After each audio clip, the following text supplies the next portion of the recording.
अस्सलाम वालेकुम मेरे बाशुर दोस्तों। बाजवा डॉक्ट्राइन का एक लफ्ज़ बड़ा ही फेमस हुआ था। ये डॉक्ट्राइन क्या थी? इसे सोहेल बड़ाई साहब जो सीनियर सहाफ़ी हैं उन्होंने तहरीर भी किया था, बाकायदा अखबार में पूरा एक पेज आया था। अगर आप इंटरनेट पे जाएँ तो आप जाके वो पूरा डॉक्ट्राइन के ऊपर जो तहरीर है वो पढ़ सकते हैं। बेसिकली ये था कि एक मंसूबा है कि जनरल बाजवा साहब इतनी देर तक रहेंगे, पाक फ़ौज की क़यादत संभालेंगे। इमरान खान साहब उनके साथ वज़ीर आज़म रहेंगे। उसके बाद जनरल फैज़ को आर्मी चीफ़ बनाया जाएगा, फिर वो रहेंगे। इमरान खान साहब दोबारा इलेक्शन में जाके वज़ीर आज़म दोबारा बन के आएंगे दूसरी मरतबा, और जनरल फैज़ साहब को एक एक्सटेंशन दी जाएगी। यानी इसके मुताबिक ये था कि जनरल बाजवा के 6 साल और तकरीबन 6 साल ही उनके जनरल फैज़ साहब के। इसी तरह हुकूमत 5 साल की चूँकि होती है, 10 साल इनके। और उसके बाद कोई इरादा था कि अगर इमरान खान साहब कभी कुछ मज़ीद पावर के साथ सदर बन के आएँ और यहाँ पर असम्बलियों का कोई लेना देना ना हो, या असम्बलियाँ मौजूद भी हों तो उनकी कोई इतनी पावर्स ना हो। ये तो थी बाजवा डॉक्ट्राइन, और इसमें मुख्तलिफ़ चीज़ें थी। साफ़ियों को उल्टा लटकाना, कुछ लोगों को, बासर लोगों को मारना, ये करना वो करना, इस तरह की मुख्तलिफ़ बातें बाजवा साहब किया भी करते थे मीटिंग में। तो इसका बड़ा चर्चा रहा बाजवा डॉक्ट्राइन। तो कुछ दिन पहले मतीउल्लाह जान बड़े ज़बरदस्त आदमी हैं, वो उन्होंने और अब्दुल कयूम सिद्दीकी साहब ने पूछा सोहेल साहब से, सोहेल उड़ाई साहब से, कि अब कौन सा डॉक्ट्राइन है? आपने कहा था बाजवा डॉक्ट्राइन, तो उन्होंने कहा अब हाफिज़ डॉक्ट्राइन है। डेफिनेटली ये मौजूदा आर्मी चीफ़ की तरफ इशारा था, वो हाफिज़ भी हैं। तो उन्होंने कहा अब हाफिज़ डॉक्ट्राइन चल रहा है, और ये डॉक्ट्राइन पीटीआई के लिए बड़ा ख़तरनाक है, ये एंटी पीटीआई डॉक्ट्राइन है।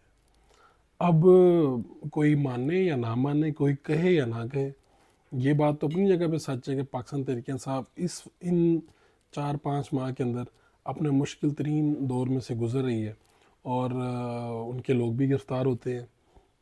उनकी मंशा के मुताबिक इलेक्शन की डेट भी नहीं आती, उनकी ख्वाहिश के मुताबिक निगरान वज़ीर आला भी नहीं आते पंजाब के, और उनकी जो वो चाहते हैं कि हम दोबारा असम्बली से चले जाएं, तो स्पीकर साहब कहते हैं भाई असम्बली का दरवाज़ा बंद कर दो, और उनको अंदर भी नहीं आने देते। और इसी तरह वो कोर्ट में चले जाते हैं। तो पाकिस्तान तहरीक इंसाफ को अगर कुछ थोड़ी बहुत कामयाबी मिलती है इस वक्त, तो वो अदालत से कहीं ना कहीं से उन्हें कोई रेस्क्यू या रिलीफ मिलता है। तो उन्होंने सोहेल साहब ने कहा जी अब ये चल रहा है हाफिज़ डॉक्ट्राइन। तो अभी तक किसी तरह की भी, मुझे ये पता है कि पाकिस्तान तहरीक इंसाफ की जो रहनुमा है उन्होंने कोशिश की है कि नए आर्मी चीफ़ के साथ इमरान खान साहब की मुलाकात हो जाए, या कम से कम बात हो जाए। सदर पाकिस्तान इस हवाले से काफ़ी कोशा रहे हैं, लेकिन नो रही अभी तक, और किसी किस्म का कोई राब्ता इस वक्त नहीं है। इस्टेब्लिशमेंट ने अपने दरवाजे पाकिस्तान तहरीक इंसाफ के लिए फ़िलहाल बंद कर रखे हैं। कुछ इक्का दुक्का चंद लीडर्स हैं जिनसे राब्ते रहते हैं, लेकिन कुछ संजीदा राब्ता जिसके नतीजे में पाकिस्तान तहरीक इंसाफ के लिए कोई मसला हल करने की बात निकले, ऐसा कोई राब्ता नहीं है।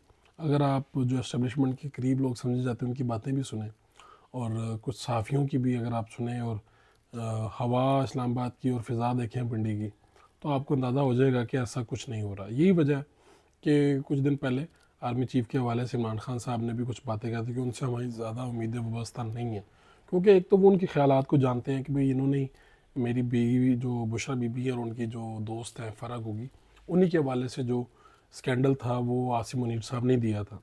तो एक नेचुरल बात है कि इनको हटाया भी था इमरान खान साहब ने। तो अब इस डॉक्ट्राइन में, यानी हाफिज़ डॉक्ट्राइन, डेफिनेटली इनको आगे एक्सटेंशन तो नहीं मिलेगी, लेकिन जितने साल भी इनके हैं इसमें तो पाकिस्तान तहरीक इंसाफ के लिए मुश्किलात इसलिए होंगी कि पाकिस्तान तहरीक इंसाफ मजबूत हुई है जनरल बाजवा के दौर में और जनरल बाजवा से पहले दौर में। तो ये सारा इस्टेब्लिशमेंट की एक बहुत बड़ी मदद थी जो उनके साथ थी। यही वजह थी कि पाकिस्तान तहरीक इंसाफ के लीडर किसी को मुँह नहीं लगाते थे, वो गिरफ्तारियाँ करवाने में भी प्राउड फील करते थे। इमरान खान साहब बयान भी इस तरह देते थे, और इस्टेब्लिशमेंट का दिफा भी करते थे। इस्टेब्लिशमेंट जब साफ़ियों के साथ जुल्म करती थी, उनका दिफा भी पाकिस्तान तहरीक इंसाफ के लीडर बड़े अच्छी तरीके से करते थे। लेकिन ये डॉक्ट्राइन, ये इस्टेब्लिशमेंट, ये लोग इस वक्त जो है पाकिस्तान तहरीक इंसाफ के लिए कड़ी आजमाइश है, और ये ख़बरदार किया सोहेल बड़ाई साहब ने। वैसे तो अंदर की बातें बाहर आती हैं, लेकिन जिस अंदाज़ में उन्होंने ख़बरदार किया है, ये एक सोचने और समझने का अक्लमंदों के लिए मकाम है। देखते हैं कि इस डॉक्ट्राइन में मुश्किलात कितनी आसान और कितनी मुश्किल होती जाती हैं। अपने मेज़बान फ़ारूक कुरैशी को इजाज़त दीजिए, अल्लाह ने के बाद।